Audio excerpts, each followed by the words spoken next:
Hi, welcome to the Yarn and Yarns YouTube channel. My name is Angela and all of the places you can find me online should be linked in the description box down below. I'm most active over on Instagram. Thank you so much for joining me this week. I always appreciate you taking a bit of time out of your busy week to join me as I chat on about my adventures in knitting and spinning and crochet. It's always a highlight of my week, sitting down and chatting to you all. And I also enjoy the conversations that we have throughout the week that come out of the episodes when people leave comments down below. So yeah, I just really enjoy chatting to like-minded crafty people. So thank you for your views and thank you for your interactions. Speaking about the community that surrounds the podcast, I have been contacted by a couple of people recently who've asked whether there are any ways in which they can support the channel. So I thought I'd just chat quickly about that. Obviously, the biggest way that you support the channel is by watching me every week, liking and subscribing, and I have a few people who've shared that they've been watching me on Instagram, so that kind of spreads the word about the channel, which is really lovely for people to just take a little bit of time to do that. But I am aware that there are other ways in which creators on YouTube gain additional support from their viewers. I guess the most obvious and popular one is Patreon. I'm certainly not a big enough channel to justify that sort of thing, I don't think. But I have decided, and it's a little bit awkward to talk about because yeah, it seems like a sort of strange kind of concept to me, because I so enjoy sitting down and recording these videos. I don't expect any sort of support or reward for it, but as a few people have asked, set up a Ko-fi link, which is a way that you can donate a few pounds to help support the channel. It could be that I get no donations through that link, and I absolutely have no problem with that at all, because as I say, I will be here sitting and chatting to you most weeks. I don't expect any sort of reward for that. But for people who have asked and who do enjoy the content, then that option is now there. And anything that I do get, if I do get anything through that donation link, then I shall be ploughing that back into the channel. So I had a little think about that before I sat down and recorded, and I think if I receive any donations through that link, then I am going to purchase a little tripod for my iPhone.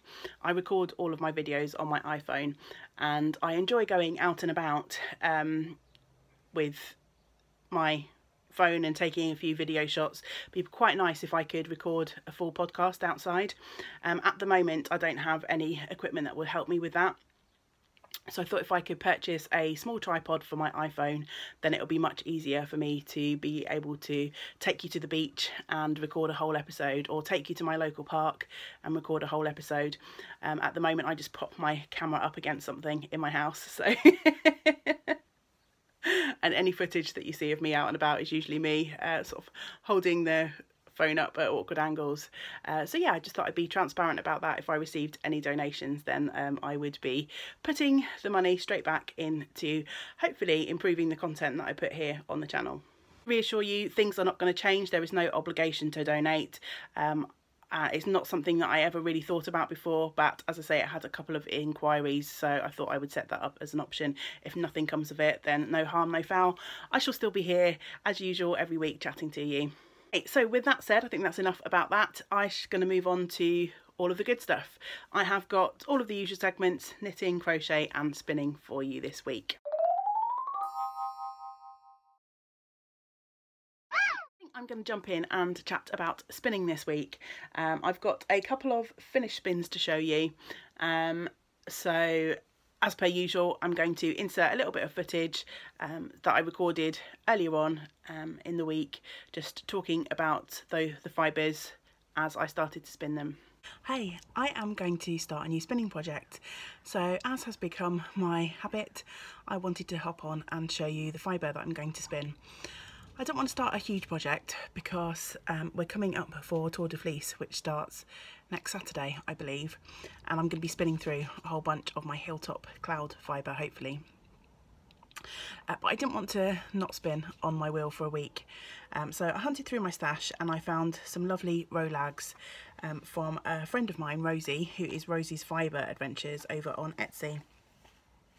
And I purchased these from her a little while ago, and they're called Shells 3, that's the colourway, and it just said mixed fibres. So I believe there's some silk in here, probably some sari silk, because there is some beautiful bright colours, and then I'm sure there'll be some sort of wool fibre. I'm thinking from the texture something like a merino. What the rolags look like in their roll.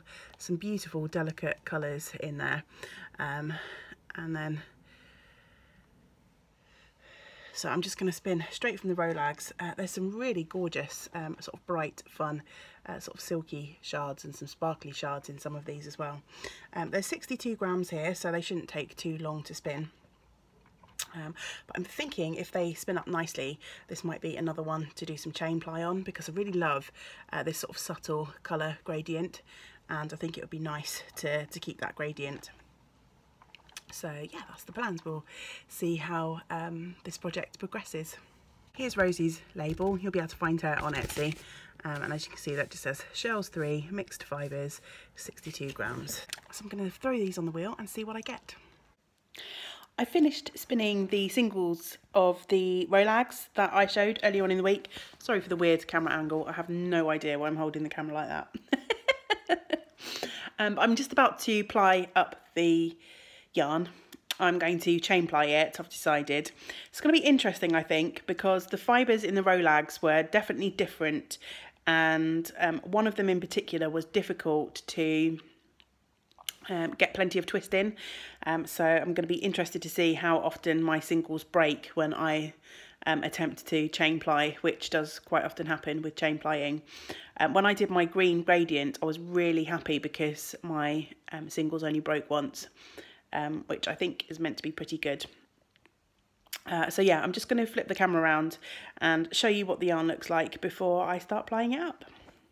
So here it is. I think it's turned out really pretty. The colours are really subtle. It's definitely very shell-like. You can see where the colourway inspiration comes from. So there's some lovely sort of pale lavender lilac colours.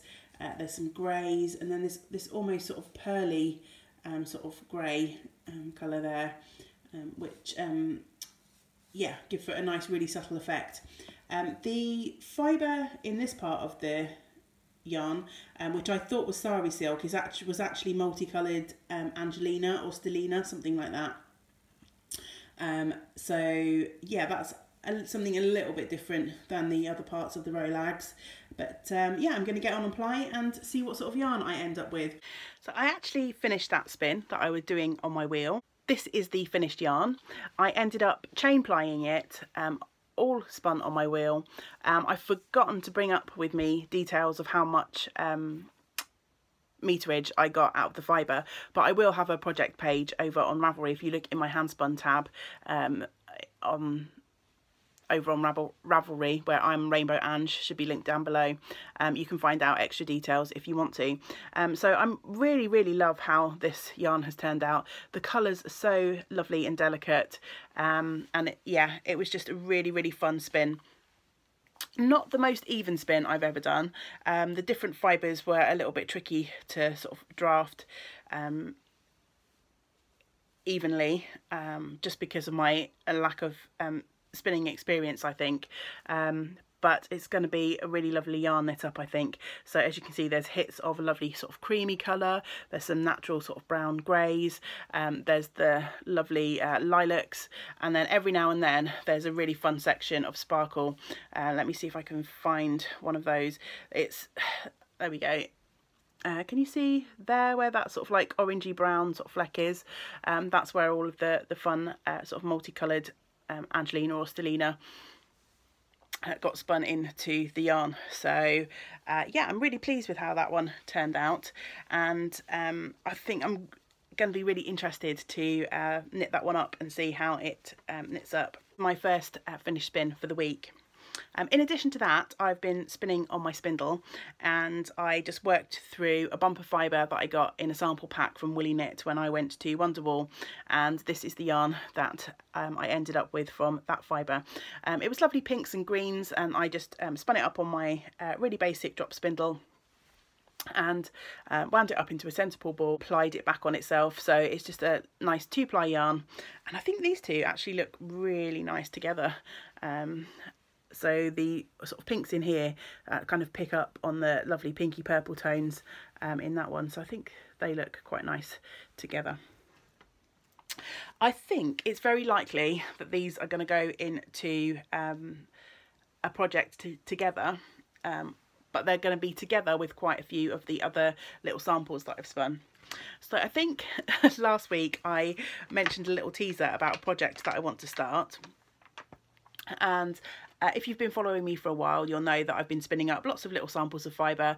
Some of those have been knitted into the little gnomes that I've been making, but more recently I've spun up sort of larger quantities. Not enough to, you know, make a garment or anything like that, but more than I would use knitting up a gnome.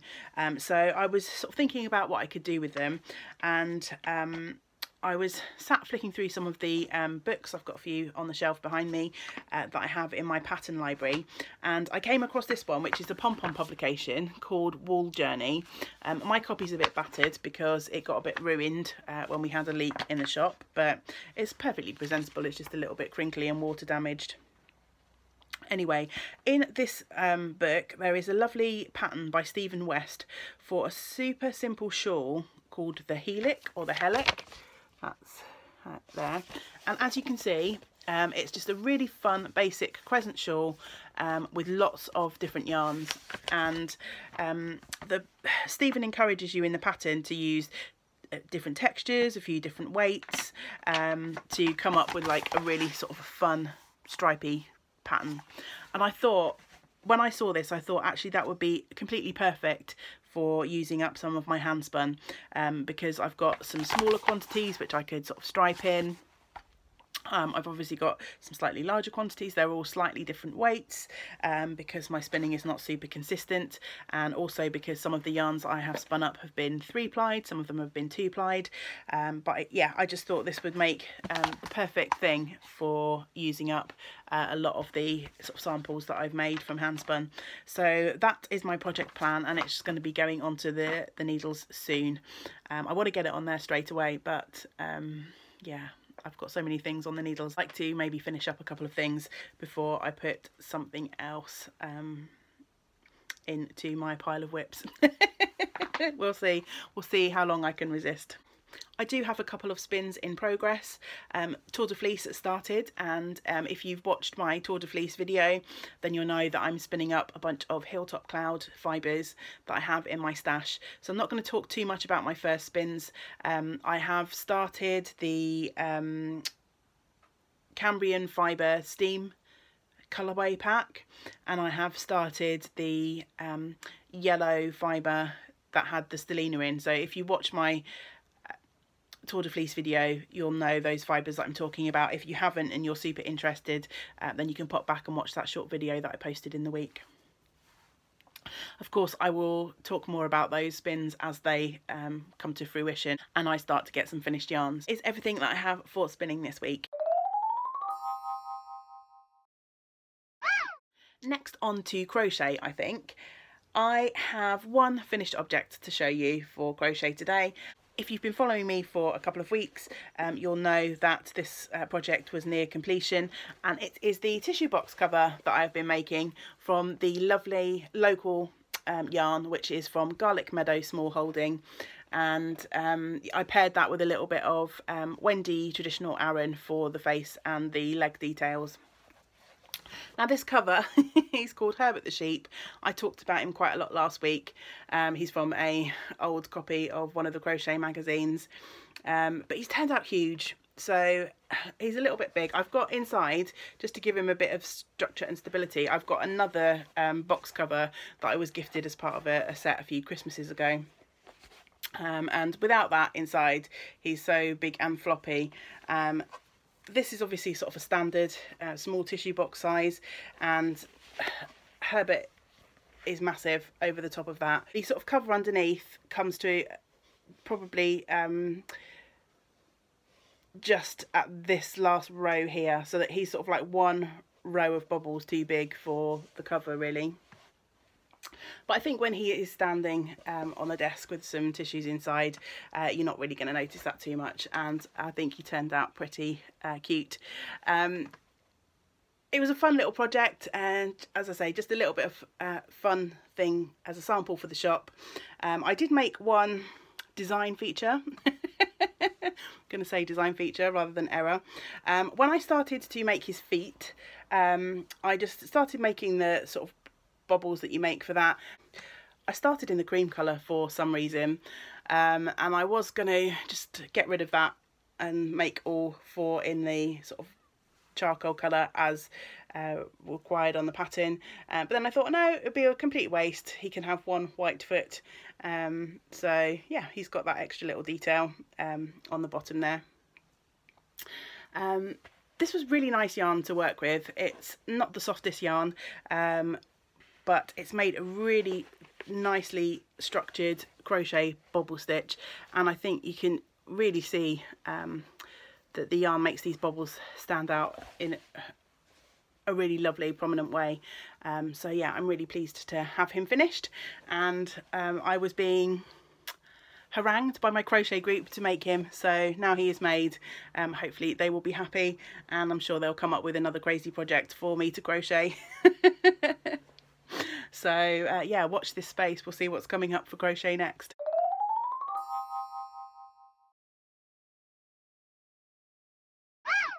And then my final segment this week is, of course, knitting. I have got 2 finished objects to show you and 2 works in progress. So first off, my first finished object was almost finished, I think, last week. And this is the little baby jacket that I was making from the lovely Crocus colourway from one of our local indie dyers. By Miranda May is her yarn label. And this is the finished little sweater that I made. So just a garter stitch baby garment. I finished it off with some fun orangey buttons which kind of reflect some of the orange speckles on the cardigan. This pattern was from Serdar. I can't remember the pattern number, but it was just for a 4-ply garter stitch jacket, and I made the 0 to 6 month size. And this is just going to be another fun sample for the shop. I'm really pleased with how it turned out. This yarn from Miranda knit up absolutely beautifully. The speckles are lovely. So yeah, I think it will be a fun one for showing some of the different things that you can do with these lovely hand dyed yarns. Yeah, I'm pleased with that one. I knit it on a 3.25mm needle, nothing special. I just used my Knit Pro basic aluminium needles, as I had a pair of those hanging out in the shop, and there was no changing needle sizes or anything because there's no ribbing as such, it's just garter. The front button bands were knit on as you went, so it's kind of like a faux button band really. You just did like a purl stitch to create that sort of ridge, and then I did have to pick up and knit around the neck for the sort of top neck band there. But yeah, otherwise a really simple raglan garter stitch project, and didn't take me too long at all. My second finished object, again, if you have followed me for the last couple of episodes, then this one won't be a surprise because I was completely obsessed with this knit last week, and it is the cowl that I made from my hand spun yarn. So this was some lovely fibre that was sent to me by Caroline, who is Colourful Creativity, and she sent me quite a few bumps of fibre, and when I unravelled this braid, it was actually separate colours of green, which I span up and then knit into a really simple feather and fan cowl, and I just love how this has turned out. I do have some of this yarn left. I have no idea where it is at the moment. I'm looking around. My craft room is a mess. If you could see it, you would, oh, you'd despair of me, honestly.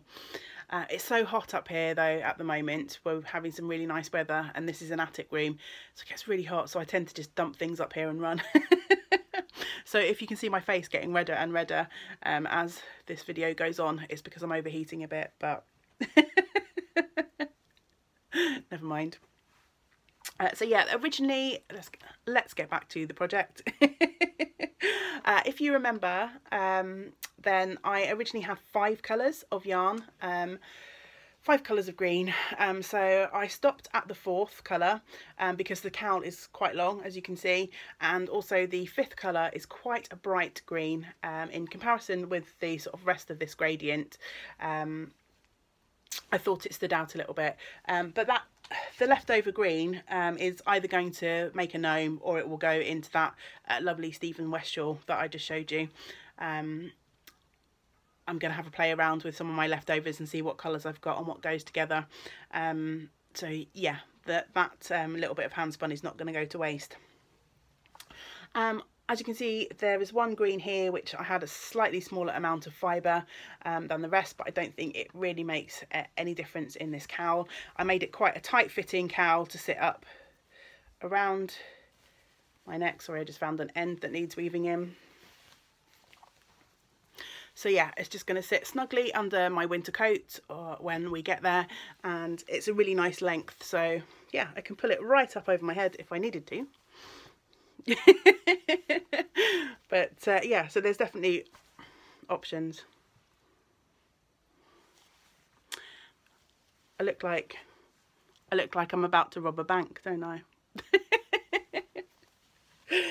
So yeah, and I think it's quite nice because obviously I can wear the dark end close to my face or the light end close to my face. So yeah, it's just really nice, versatile little project that's going to keep me warm when the colder weather arrives.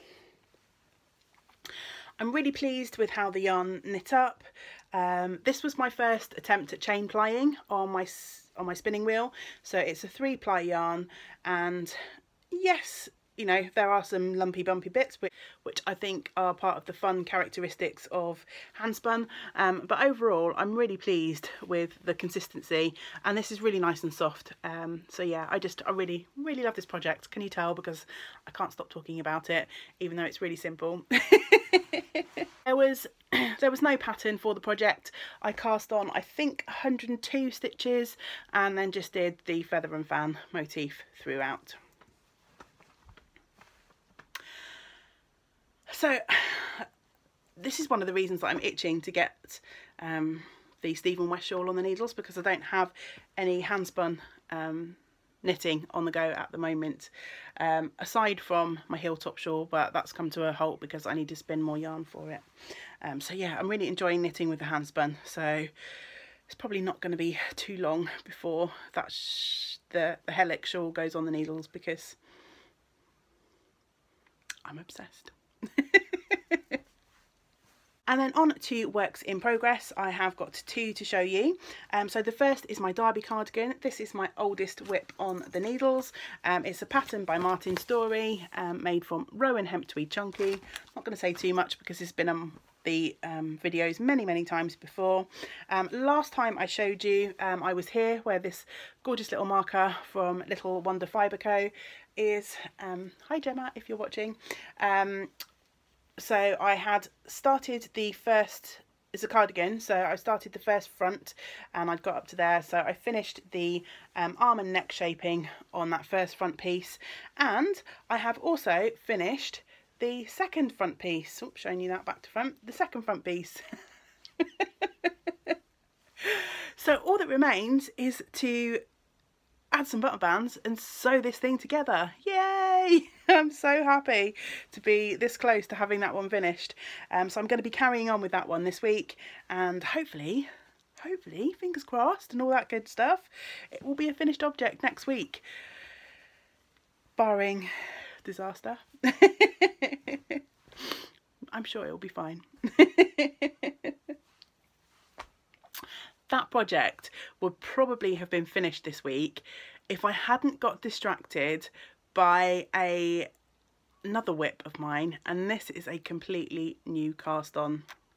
I know you're rolling your eyes at me. I just said I didn't want to cast on my shawl because I had too many whips, and yet here I am with another new whip. I can't help it. I can't help it.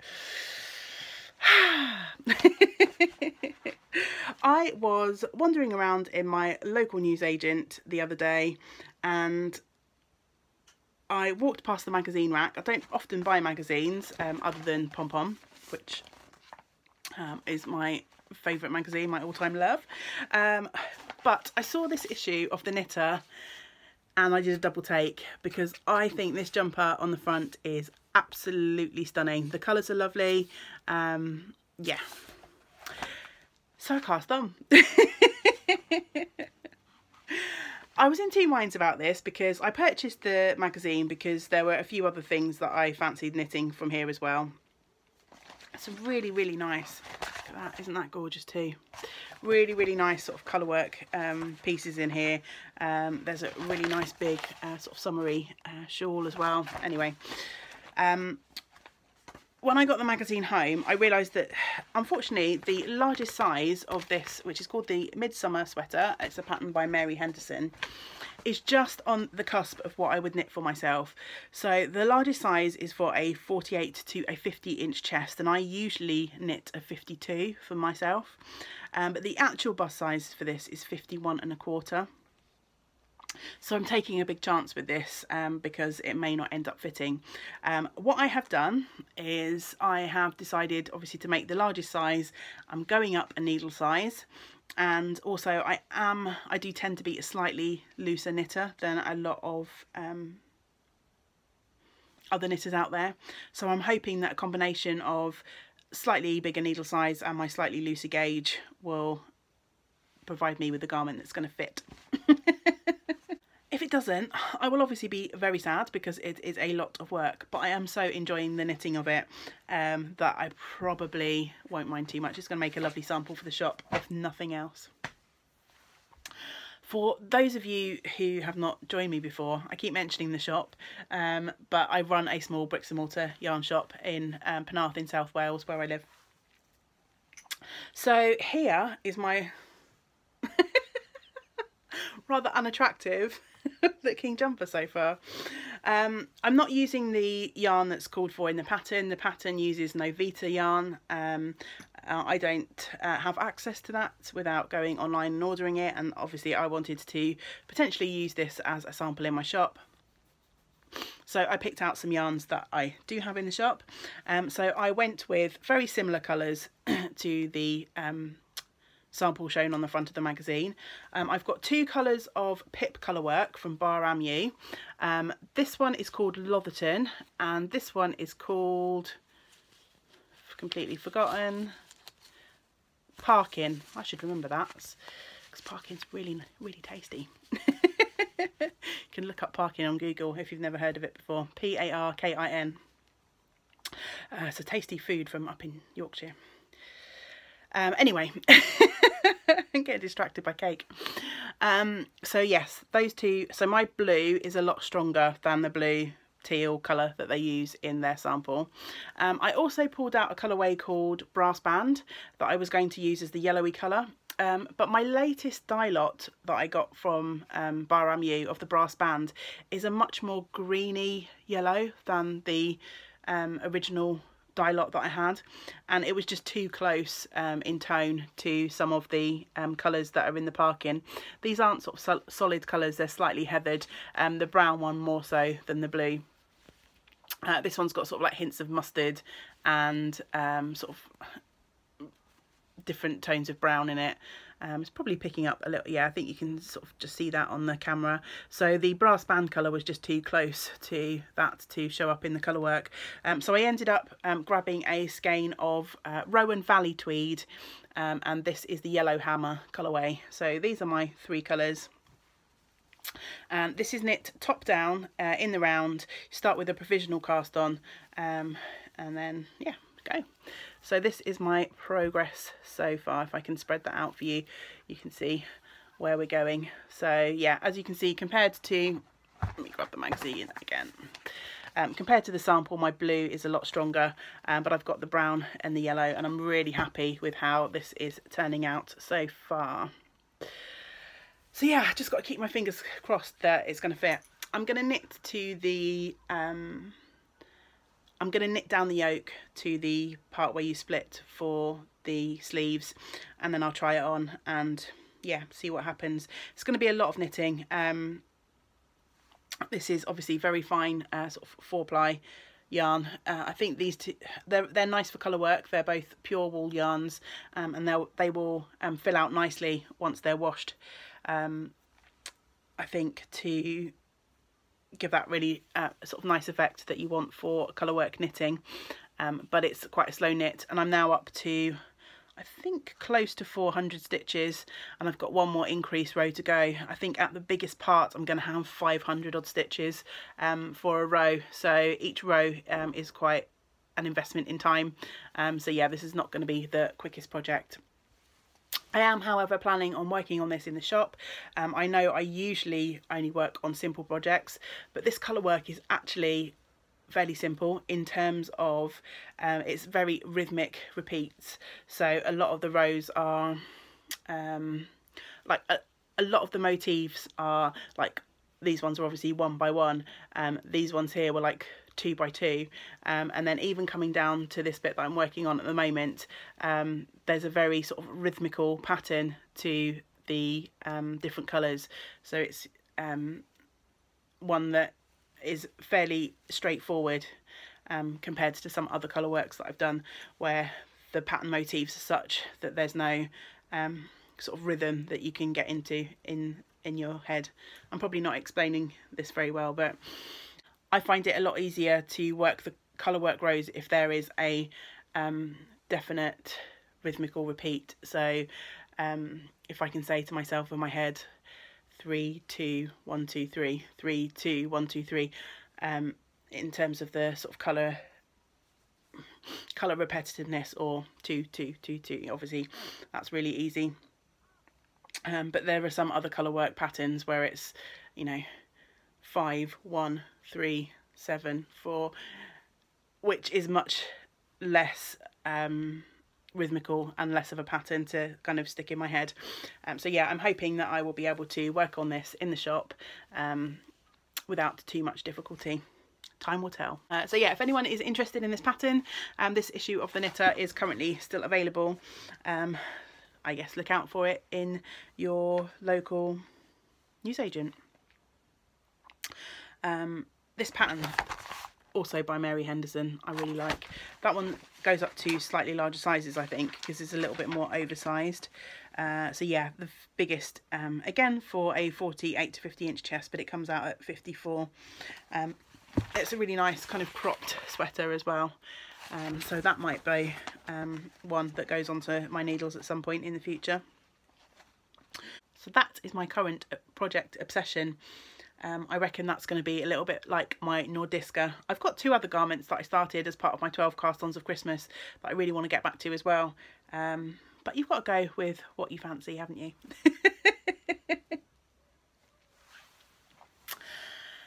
Right, I think this is going to be a slightly longer episode than some of the more recent ones. So I hope you're okay to sit with me for a few minutes extra this week. Before we go, I just want to start a giveaway, just really as a way for me to say thank you to all of my lovely subscribers and viewers out there. It's been about a year, I think, since I did my last since I did a giveaway. I think the last one I did was my 250 subscriber giveaway. We're now up to around about 350 subscribers. The numbers always change. I think I've talked about this before. Sometimes I log on to YouTube and there'll be a few extra people, and then the next time it seems to have gone back down. So I guess that's just kind of the natural pattern of things, and people are going to come and go. Yeah, as I say, I just wanted to say a big thank you to people out there who are currently watching. So I've got a giveaway to bring to you. I've picked out a couple of things from my stash. The winner of the giveaway will get to choose one or other of these prizes. And all you need to do to be in with a chance of winning is to leave a comment down below. That does mean that I won't be responding to comments this week. I don't want my replies to kind of interrupt. I'll be using random number generator to pick a winner. If you are a knitter or a crocheter and you are picked to win, you could choose to be sent this lovely skein of yarn from Giddy Yarns. This is the lemon and blueberry cupcake colour. This was from one of Giddy Yarns' clubs, so this is not something that you would find on her website. It's the lemon and blueberry cupcake colourway in Giddy Sock, which is 75% superwash merino, 25% nylon, and you get a contrasting skein of this lovely sort of blue purple colour that's in the main skein. So this would make a really lovely pair of socks, of course, but equally I think it would look really beautiful in a shawl or an accessory, or just part of a bigger project if you've got other things in your stash. There's some really lovely bright yellows, and then some pastel yellows, and then these pops of purple. So that could be something that you choose to win if you are pulled as the winner of the giveaway. If you happen to be a spinner, because I know there are a few of you out there, and a few people have said that they've either come back to spinning or started spinning because of my videos, which just makes my heart sing. To think that I might have inspired anyone to do anything is just a real thrill. But yes, if you would like to choose instead some fibre, then you can have this gorgeous braid of fibre from Wildcraft, who are a UK dyer. Colourway is called All the Roses, and it's 100% merino. And again, this was another Fibre Club braid, and I actually picked this one up on D-Stash, but I've got two of these, so I figured I could keep one, and then if a winner wanted to pick this, then we could have matching skeins of yarn potentially. So it's lovely pinks and whites. So yeah, those are your choices. If you are picked as a winner, you can either have the Giddy yarns or the merino fibre from Wildcraft. And to be in with a chance of winning one of those two prizes, all you need to do is comment on this video down below, and what's the prompt going to be? Should have prepared this, shouldn't I? Tell me something good that's happened to you this week. Yeah, anything. Could be that you made it out of bed. Some days we all want to stay in bed, don't we? It could be that you went for a walk in the sunshine. It doesn't really matter what it is. Just tell me something that has put you in a positive mood or made you smile this week. I shall leave the giveaway open for a couple of weeks. Where are we? We are at the beginning. I tell you what, I shall end the giveaway when Tour de Fleece ends. So that's the 20 something of July. So it'll be open for about 3 weeks to give. I know if you're like me, you don't watch videos necessarily as soon as they come out. I'm about 3 weeks behind, I think, with my podcast watching at the moment. So that gives a chance for everyone who is currently watching to leave a comment below if they would like to enter the giveaway. Right, that really is everything from me. I need to wrap this up. It's getting really hot up here in this room. The sun has come out here in South Wales. So yeah, I think I might go for a walk. Thank you so much for joining me. I hope that you are able to do some of the things that you enjoy this week. And until next time, great big woolly hugs to you all. Bye for now.